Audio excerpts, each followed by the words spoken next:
Assalamu alaikum wa rahmatullahi ta'ala wa barakatuh. Adel Islamic Dawa. We give him praise and thanks for his loving kindness and mercy to the human family through his guidance to us from the prophets and the scriptures which they brought. We thank him for Moses and the Torah. We thank him for Jesus and the gospel. And we thank him for Muhammad and the Quran. Peace be upon these worthy servants of God. Today's date, 12 July 2019. We return back to the national Imam of Ahllussuna wal Jama'ah as he used to do.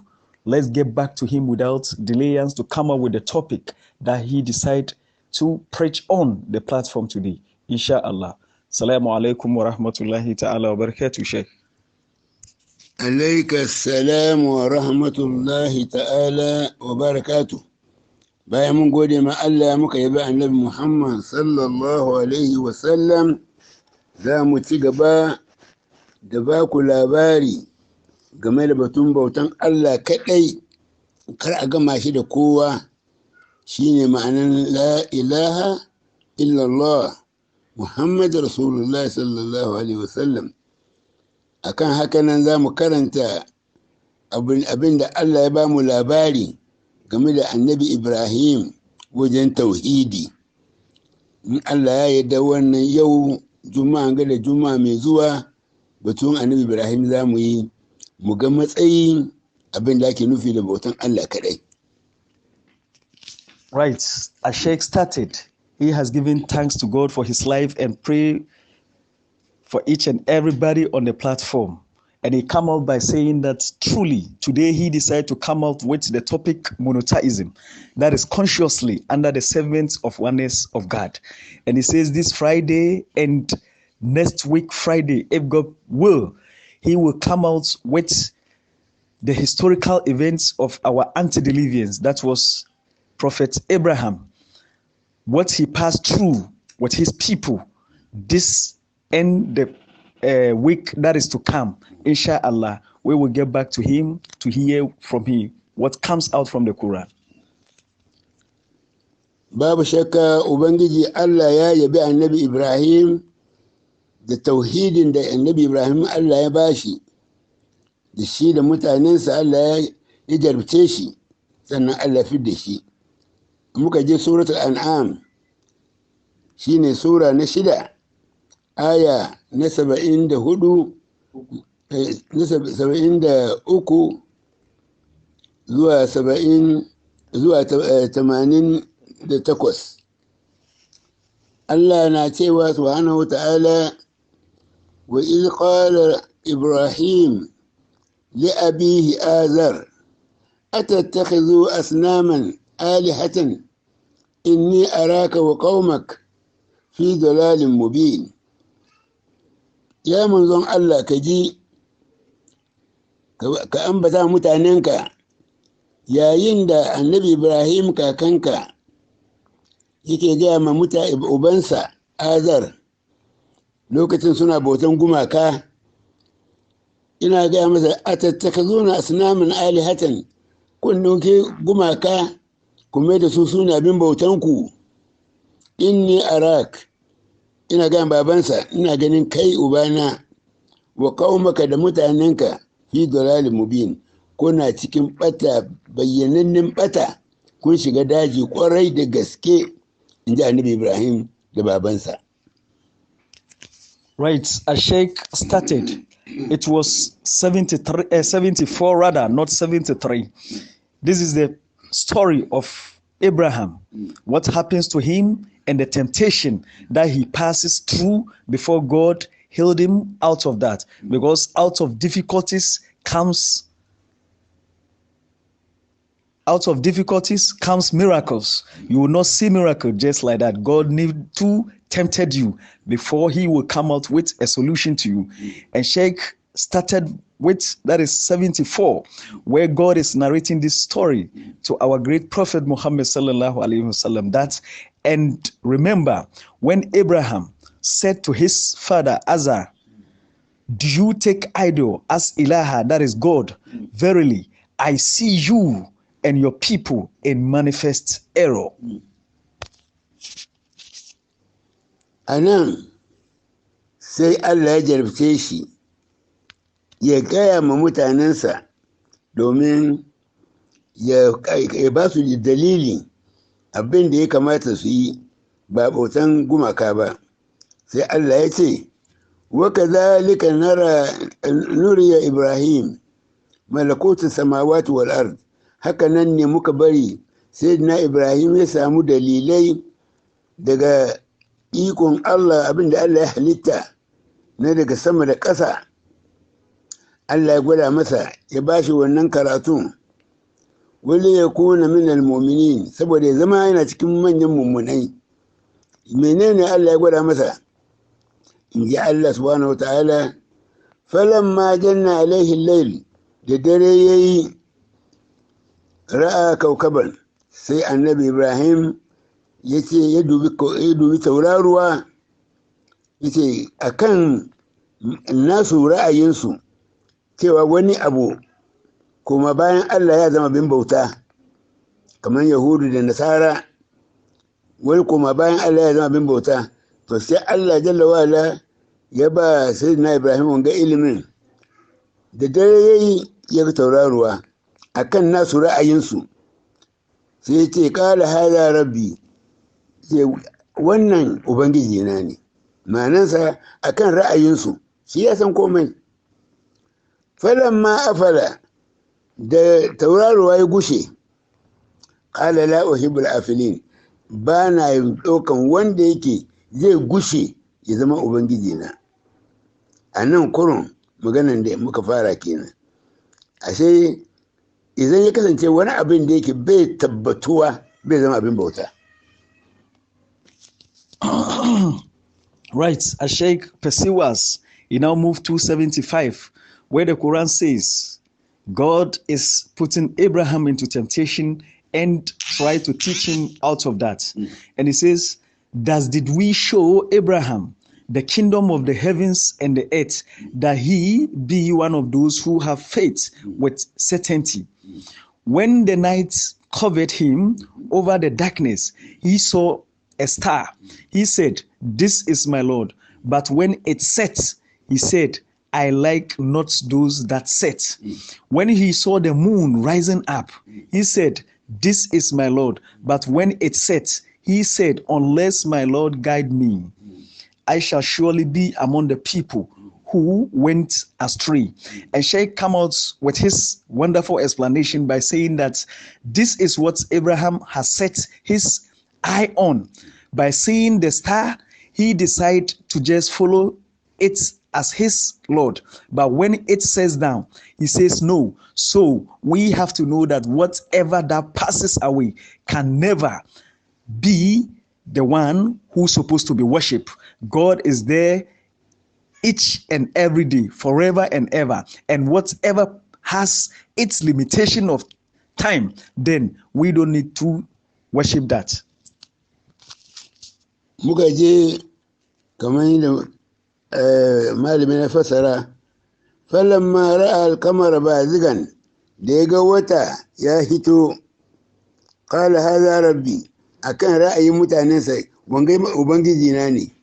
Falamma afala, da shi kuma watan kuma ya gushe, qala, sai ya ce, la in lam yahdini rabbi, in dai Allah bai shirye ni ba, la akunanna min al-qawmil dhalin, zan kasance ina cikin batattu in dai Allah bai shirye ni ba. Domin na ce tauraruwa ya faɗi, na zo ga wata ya faɗi. To in muka je 78, falamma ra'a ash-shamsa bazigatan, da ya ga wata rana ya hito, qala hadha rabbi, na ce to wannan ma ya wangan ma ya zama ubangiji na akan nasu ra'ayi. Hadha akbar, domin wanga babba ne. Falamma afalat, da shi kuma ya gushe, qala ya qaumi, ya ku mutane na, inni bari'un mimma tushrikun, ni na nisanta, na gushe kaina, hankalina da rayuwana, ba wani abin da zan kira kuma bayan Allah. Wannan ke gwadawa kaman annabi Ibrahim ya nuna muna duk halitta duka bai zama Allah, bai zama abin bauta har ran tashin kiyama. Right, before moving to 78, let's contemplate on what just come out from the guru as he come out with his explanation. He says, Abraham truly set his eye on stars and it vanished. He moved to the moon and it vanished. And now we reach 78, where the Quran says, when he saw the sun rising up, he said, this is my Lord, this is greater. But when it sets, he said, oh, my people, I am indeed free from all that you enjoy as partners in worshiping with God. And Sheikh come out by saying that truly our antediluvian, that is Prophet Abraham, has really teaches us it's impossible for us to worship whatever that has described as a creature. We don't need to worship any creature. We rather have to worship the creator, inshallah. Barakallahu fi. Sai annabi Ibrahim, Allah na bamu labari, sai yace inni wajhatu wajhi lillazi fatara as-samawati wal ard hanifan wama ana min al-mushrikin.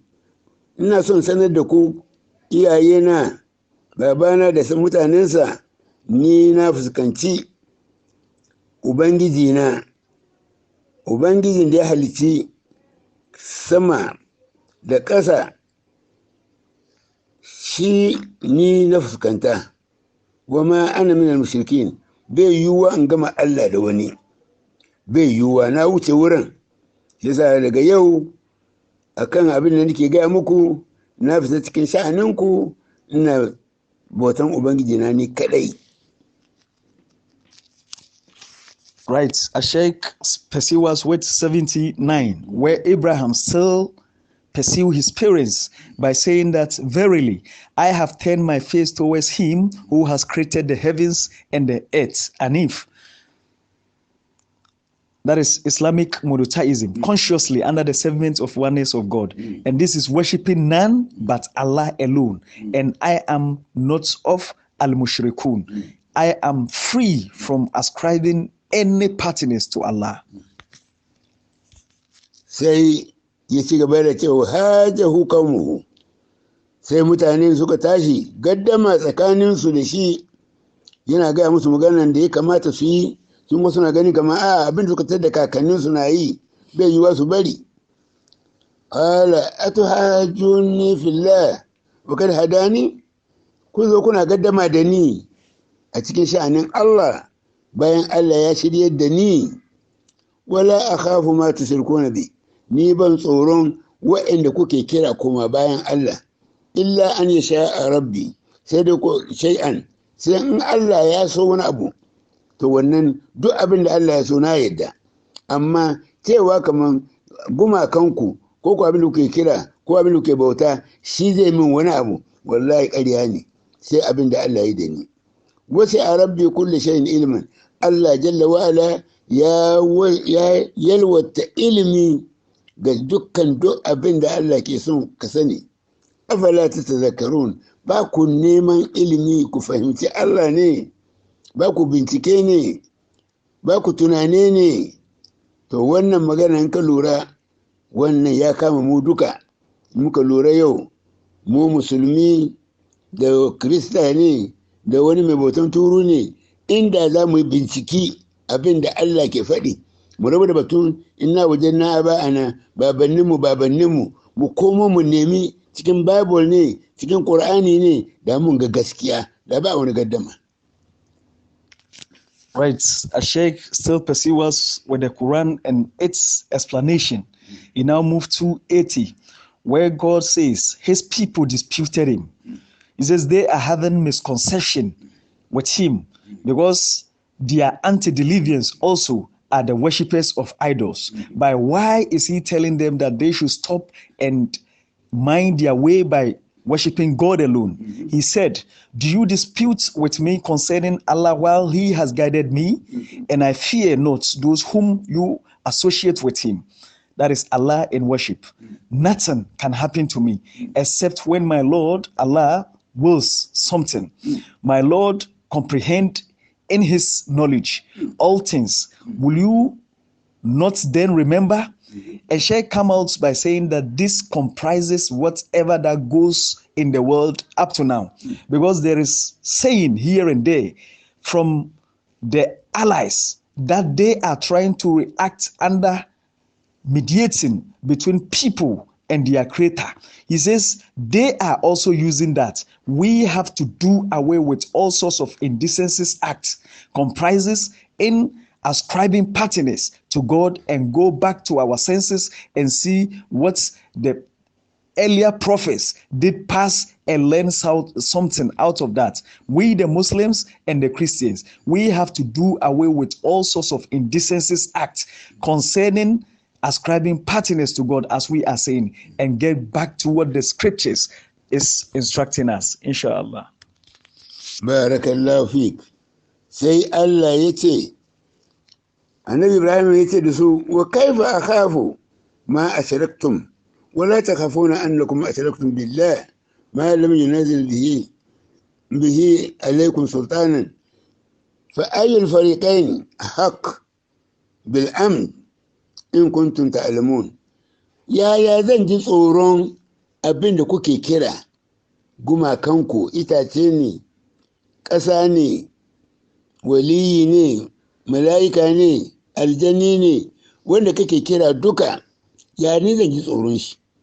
Wala takhafuna annakum ashraktum billah, amma ku ba ku tsoron kaman ko kun gama Allah da bayinsa wanda Allah ya halitta ko menene duka kan kasa duka da sama da kasa ko menene halitta ne banda Allah. Ma lam yunzil bihi alaikum sultanan, Allah bai sauko da abin da kuke yin gaba. Allah bai ce ku zo ku bautaci wani abu kuma bayansa ba. To in ya kasance Allah bai ce haka ba, sai ku ba ku tsoron kamar kun gama Allah da wani, sai kuna gani kamar nin ji tsoron wannan abin banzan da kuke bauta, ko mutum ne ko aljani ne ko itace ne ko menene. To sai Allah ya ce fa ayyul fariqain ahqqu bil amn, wanne ne kamata ya zama yana da gaskiya, yana da aminci, yana da yadda tsakanin mai bautan wani kuma bayan Allah da mai bautan Allah kadai, wane ne ya kamata ya zama mai aminci wanda zai aminta ma kansa? In kuntum ta'lamun, in dai da kun sani, da kun san kaman wanda duka ya kama Allah shine amintacce, shine zai tsira, shine Allah zai karba, shine zai shiga aljanna. Wanda ya gama da Allah da wani ko menene, babu shakka bai da makomarin tashin kiyama. Right, a Sheikh still pursuing us with the verses of the Quran. He now moved to 81, where God says, and how should I fear those whom, that is Abraham. He says, and how should I fear those whom you associate in worship with Allah, though they can neither benefit nor harm? Right. While will you fear not that you have joined in worship with Allah, things for which He has not sent down to you any authority? So which of the two parties have more rights to be in a security, if you but know? Truly, and Sheikh come out by saying that this is what is going on. If we are to cast our mind back to a Christendom, also in the book of John 5 verse 30, Jesus is telling them that I can of my own self do nothing. As I hear, I judge, my judgment is just, because I seek not my own will, but the will of Him who sent me. So truly, the worshippers of Jesus Christ have failed if he come out by saying this in the book of John 5 verse 30. And shall continue to explain this into details by saying that whosoever that involve any person and take him as a fearer, or putting hope on that person, that that person can do this or that to him instead of God, he says truly that person is also a disbeliever.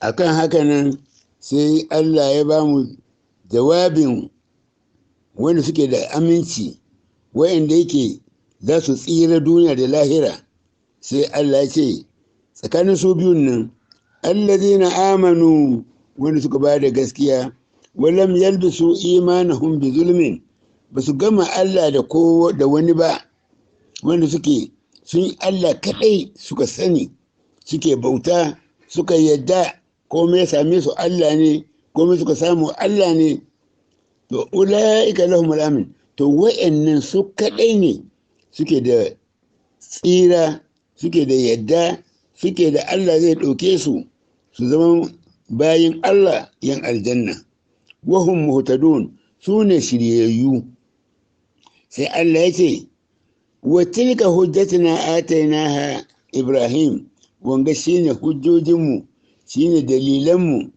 da muka ba annabi Ibrahim ala qaumihi annabi Ibrahim ya ba su dalilai daga Allah zuwa kansa narfa'u darajatin man nasha muna ɗaukaka wanda muka ga dama inna rabbaka hakimun alim ubangiji subhanahu wata'ala mai hikima ne mai ilimi ne duk abin da Allah ya aje ka same shi daidai yadda Allah ke neman sa akan haka nan Allah na kiran mu da harshen annabi Ibrahim mu komo ga Allah kadai mu rabu da kowa waliyi ne mala'ika ne kowa bawan Allah ne kai kuma bawan Allah ne to karka bautaci bawa bai bautan bawa sai ka bautaci ubangijinka shi sa ana kiranka ka bi Allah kadai ka huta da wahala.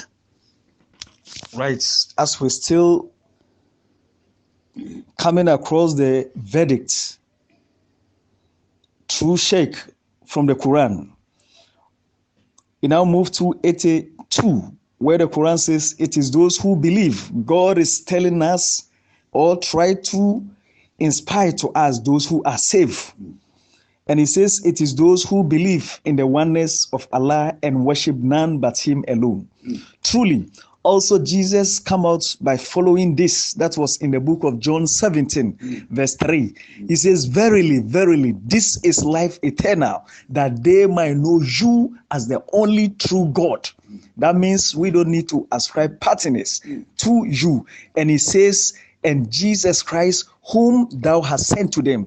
And he, Jesus Christ, truly, God has sent him to show you the ways.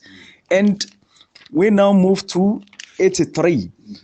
And no, still on 782, where the Quran says, and confuse not their belief with zalim, that is wrong, by worshiping others besides Allah. For them only there is security, and they are guided. And when we are to move to 83, where God says, and that was our proof which we gave Abraham against the people, we rise whom we will in decree, settling. Your Lord is all wise and all knowing. And truly, if we are to get also to the Bible, that was in the book of 1 Timothy 6, verse 16, God truly explained himself there. He says, Lord, the King of kings, the Lord of lords, who alone is immortal. God is telling us that he died not, who lives in unapproachable light, whom no one have seen or can see, and to him belong honor forever. So if they are comparing our beloved Jesus Christ as God, they are also telling us that they killed him and he rise for the third day. But here in the book of 1 Timothy 6, verse 16, God is telling us that he died not. No one can kill him. Allahu Akbar. To muka duba abin da Allah ya jarabci annabi Ibrahim kenan har ya kai nan. To muka je cikin aya na 84 sai Allah ya ma annabi Ibrahim baiwa. Sai Allah ya ce, wa wahabna lahu Ishaq wa Yaqub kullan hadaina wa Nuhan hadaina min qabl ومن ذريته داود وسليمان وأيوب ويوسف وموسى وهارون وكذلك نجزي المحسنين. وإن دا الله يكي نقدك النباواني سيكي ذرياني دقى النبي إبراهيم saboda irin yanda ya bautaci Allah kadai sai kuma Allah ya bashi wanga baiwa gaba daya shine 84 wa Zakariya wa Yahya wa Isa wa Ilyas kullun min salihin duka Allah ya mai da su mutanen kirki wa Isma'il wa Yasa wa Yunus wa Lutan wa kullum faddalna alal alamin waɗanda duka mutanen da suka zo kenan bayan annabi Ibrahim Allah ya ɗaukaka su akan hanga tauhidi ɗaya wa min aba'ihim wa zurriyatihim daga iyaye da yaya wa ikhwanihim da yan uwa wa tabainahum Allah ya zaɓe su wa hadainahum muka shiryar da su ila siratul mustaqim zuwa ga hanya madaidaiciya miƙaƙƙa wa'annan duka annabawan ga zalika hudallah wanga shine shiriyan Allah ya hadi bihi man yasha Allah na shirya da wanda ya ga dama min ibadihi daga bayinsa walau ashraku waɗannan ga duka da sun kira wani koma bayan Allah annabawan ga duka la habita anhum ma kanu ya amalun da dukkan abin da suka aikata na alheri duka Allah da Allah ya watsar da shi da Allah bai karba ba wanda ke wura maka kaman duk wani abin da zaka kama duka in dai ba Allah ba kai hasara nan duniya har lahira. Right, Sheik pursues with his wonderful verses from the Quran. You now move to 84, where the Quran says, and we bestow upon him, that was Abraham, Ishaq, that is Isaac, and Jacob, that is Jacob. Each of them we guided, and before him we guided Noah, that is Nuhu, and among his progeny, Dawood, that is David, Solomon, Suleiman, Ayub, Jacob, Joseph, Yunus, Musa, that is Moses, and Harun, Aaron. Thus do we regard all that is Muhsinun, the good doers, and Zechariah, that is Zechariah, yeah, and Yahya, that is John, and Isa, that is Jesus, and Elias, that is Elias. Each of them was of the righteous, and Ishmael, that is Ismail, and Aliyasa, that is Elisha, and Yunus, that is Jonah, and Lot, that is Lut, and each one of them we prefer to them Alamin, that is mankind and jinn of their times, and also some of their fathers and their progeny and their brethren, we chose them and we guided them to a straight path. That is the guidance of Allah with which he guides whomsoever he wills of his slaves. But if they had joined in worship others with Allah, all that they used to do would have been of no benefit to them. And Sheikh came out by saying that this is a strong warning. All the progeny that we are naming generation to generation, these are prophets. But God is telling us, after making them a prophet, he says, if they are to subjected him down, to take someone to ascribe as partners with him, all the work that he does on this earth, it will be vanished. It will be nothing to left. If he says that to the prophets, and who are you to come out by telling people that we need to follow you before God will accept our prayers? He says, no, we don't do that. All these are source of an indecencies, right? Also, if I'm to cast our mind back to Christendom, most of the people are telling us that our father, that is Abraham, do marry to Hagar before coming out with this progeny that the Quran do mention. It's legal, it's in the Bible. Concerning to the book of Genesis 16, verse 1, that was when his first wife, Sarah, realized that she cannot bear children to him. She says to Abraham in Genesis 16, verse 1, I, Sarah, I accepted for you, Abraham, to go to my slave servant, Hagar, as a wife. So the Bible called that polygamy. wife is legal. If you don't know, get to the Bible and make your research. Genesis 16 verse 1. The Bible called Hagar wife of Abraham. Inshallah. Barakallahu fi. To in muka dubi ayoyin da muka karanta da abin da Allah ya jarabta annabi Ibrahim da irin alherin da Allah ya ma annabi Ibrahim, to in kai kaga kanka ka je kana kiran wani daban ba kan hanyar waɗanga annabawan ga ba, ka bar annabawan ga ka je kana bin wani waliyi cewa kaman kai naka hankalinka da abin da ka gada wurin iyayenka da malummanka, ai waliyi ya fi annabi. Inna lillahi wa inna ilaihi raji'un. Wannan ke gwadawa kaman mun ki karatu, mu nemi ilimi, mu dawo daga ganin kanmu kamar mun kai ko ina. Ba mu kai ko ina ba, matukan ba mu ɗauki ƙur'ani da hadisan annabi sahihi su ne dalili ba, muka ɗauki gatana wai wali ya yi kaza, wali ya hau jirgin sama, wali faturo ya ƙare, wali ya ce ai ta tafiya ba komai da zai zo, wali ya yi aya. Jama'a, ka bar maganan Allah kana batun gatana. Ya jama'a, ku ji tsoron Allah, ku dawo kan hankalinku. Wali bai yin komai kuma bai da komai, kuma yana cikin kabari kuma bai komai. Kai baka da lafiya, Allah ya kawo maka lafiya, Allah shirye ka. Amin. Subhana rabbika rabbil izzati amma yasifun wa salamu alal mursalin walhamdulillahi rabbil alamin. Amen. Sheikh Umar with his final verdict. He says all these righteous people are the followers of monotheism, that is consciously under the servants of oneness of God. And he says, will you do away with all these pious and righteous people and their ideology? Is not from them. It was a spirituality, and a spirituality is not a theology or ideology. It is not what your antediluvians taught you or what my antediluvians taught me, but it is simply a way of life, pure and original, as was given you by the Most High of creation. And it's a network which links us to the Most High, the universe, and each other.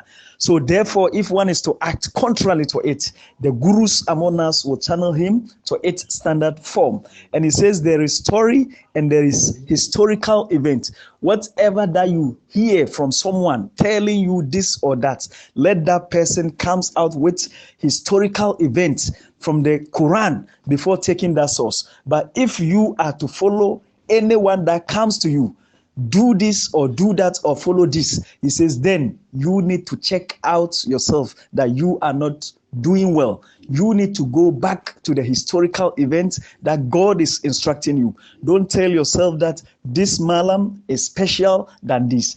All of them are talking about Quran and Hadith. So find out the final verdict from these two scriptures, else you will get up and be a failure. May God forbid us from that. Wa alaikum assalam wa rahmatullahi ta'ala wa barakatuh.